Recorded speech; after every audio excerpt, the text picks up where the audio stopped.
दोस्तों बात करेंगे आज फेक डिमांड के बारे में। पुल डिमांड और पुश डिमांड। 2015-16 में जापानीज प्रोफेशनल जो थे वो गुड़गांव में काफ़ी ज़्यादा मशरूमिंग कर रहे थे। बहुत सारे डिप्लॉयड हो गए थे वहाँ पे, क्योंकि मानेसर में एक प्लांट था। उस तो जापानीज कुजीन की डिमांड आ गई मार्केट के अंदर।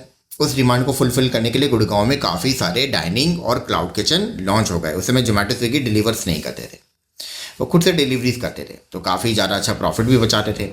2000-3000 का टिकट साइज होता था, तो महीने के 50 लाख से 1 करोड़ पे भी छोटे मोटे रेस्टोरेंट्स बना रहे थे। अब लोगों ने इस मॉडल को कॉपी करने की कोशिश करी।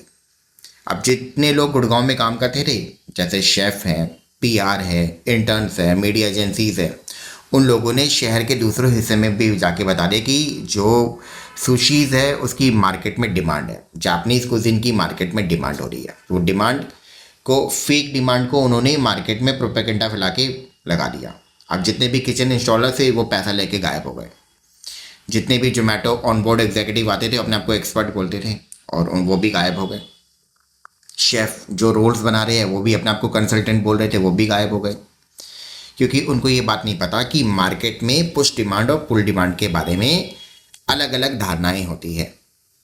पुश डिमांड का मतलब जिसको आप पुश कर रहे हो, जो मार्केट में जिसकी कोई वैल्यू नहीं है, आप उसको बेचने के लिए आप इंस्टाग्राम वगैरह पे रील्स लगा रहे हो, बेचने की कोशिश कर रहे हो, नहीं बिक रहा है क्योंकि मार्केट में उस फूड की कोई डिमांड नहीं है। एक हाइपर लोकल में डिमांड बनाने के लिए कम से कम 1 करोड़ पे एक रेस्टोरेंट्स को लगाना पड़ेगा।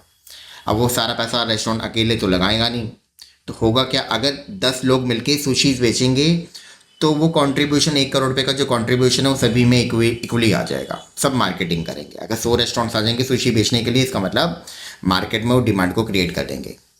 अब हुआ क्या कि वो जो जापानीज कुजीन बेच रहे थे ना, वो 2019 में जाके वो, उसके बाद 2020 में कोरोना आ गया, सारे प्रोफेशनल गायब हो गए। तो जापानीज कुजीन बेचने वाले लोगों ने अपने आप को चाइनीज़ कुजीन बेचना वाला बना लिया, ओरिएंटल कुजीन बेचने लगे वो, चाइनीज़ और ओरिएंटल।